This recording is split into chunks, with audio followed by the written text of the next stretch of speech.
Imagine waking up one day to find that everything you thought you knew was an illusion. Your beliefs, your values, even your very identity. Fabrications of the mind. But here's the real question. Who or what is doing the fabricating? And if we strip everything away, what remains? The paradox of identity. We walk through life with a quiet confidence in who we are. A name, a past, a collection of memories that tell us, this is me. But what if this me is nothing more than a shifting story, an ever-changing fiction we tell ourselves?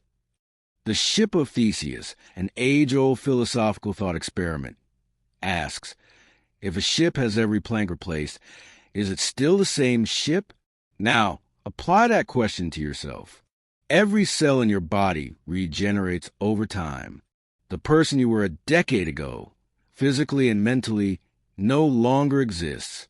So who are you? And if the self is just a collection of fleeting moments, then what ties them together? Memory? Experience? Or something even deeper? The grand illusion of free will.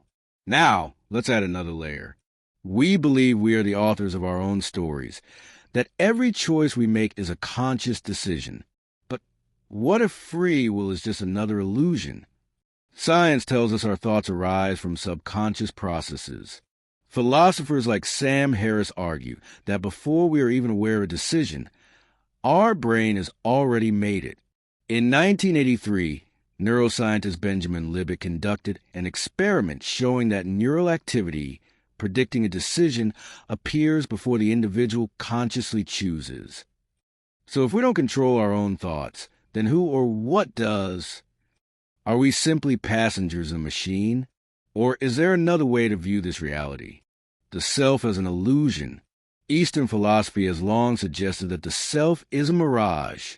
Buddhist teachings tell us that clinging to the ego leads to suffering because the ego itself is unreal. Neuroscience now supports this idea. There is no single you inside your brain, just a network of ever-changing processes, thoughts, and emotions.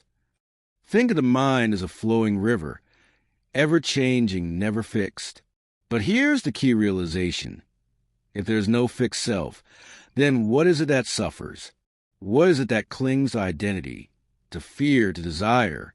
Perhaps the struggle itself is an illusion.